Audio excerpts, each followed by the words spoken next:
This is an ideological battle. Some people believe in globalism. Others of us believe in national sovereignty.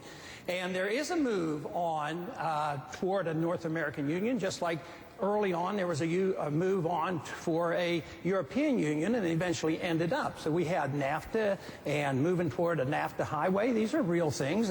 It's not somebody made these up. It's not a conspiracy.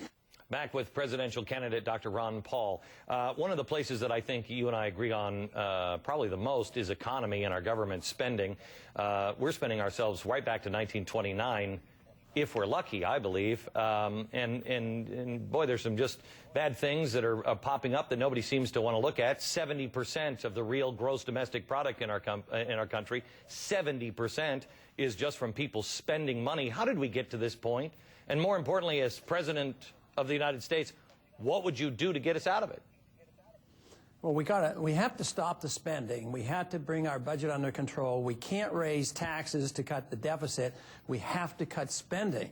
Of course, where I want to cut spending might not be where you would like to have cut spending, but I want to cut the spending overseas. I don't think we can maintain our empire, and we can get control of our budget, mainly for political reasons as much as anything else, because you can't go after health care here in this country and say you're going to balance the budget.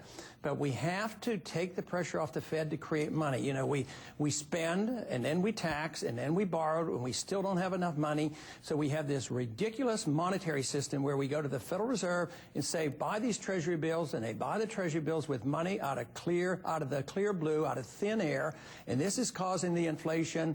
The cost of living for our retired people now are going up probably 10% a year, and they're getting cost of living increases at 2%. This is why so many people are unhappy. So we have to deal with the budget. To me, it is the most critical thing, and if we don't, we're going to have a financial crisis and a dollar collapse. It's going to be a lot worse than it was in 1979, 1980, when we saved the dollar with interest rates of 21%. Okay, hang on. You say that you want to cut it in foreign spending, and we're going to get to that here in just a little bit.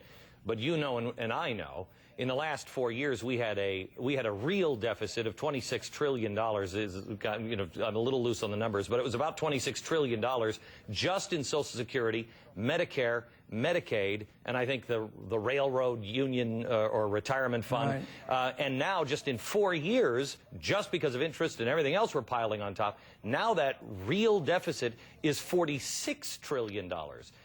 Did I hear you right that you would not take that on? Oh, no, we have to, and those are future obligations. What I was talking about was tomorrow's budget. We have to immediately change the tone of it so that we don't have these huge deficits and we continue to increase it. But, you know, the Republicans were elected to do something about that, so what did we do? We passed doubling the size of the Department of Education and had prescription drug programs, increased these entitlements, and they can't be paid. And this is why the young people are frightened by what's happening. I think it's one of the reasons the young people are coming to our campaign is that I want them to get out of the system. I want them to get out of Social Security if they want. And I want us to live within our means and cut back. But we need to cut these domestic programs. Ronald Reagan, you recall when he ran on to getting rid of the Department of Education. You know, I still believe that we should do that. I don't think it helps education, spends all this money. You know, but we have to do something or we will have a crisis. You say you want to cut all of these things. You want people out, and so do I. You want to go back to more of a libertarian kind of life, and that's really where we started. We were libertarians at the beginning, but I have to tell you, sir, if you read the Founding Fathers' words, and I know you do, they said you got to be a religious and moral people. Well, we're, generally speaking, not necessarily a religious and moral people. There are people that will not do for themselves. How do you finally say to people, you know what? You don't have a right to health care. You don't have a right to all of these things that we've given. Bloomberg just today is starting to pay people for showing up to go to free school. How do you get off that? Well, I think you just deny them the benefits, and we will be denying the benefits when we run out of money and the system collapses. All I want to do is make sure we start before we have the financial crisis. But we are an immoral nation, but the immorality is through our government. You know, Bastiat, when he wrote the law, he made this very clearly. The point, he says, if you and I can't steal from our neighbors, we don't have the moral right to ask our government to do the same thing. So it is the moral aspect of the law.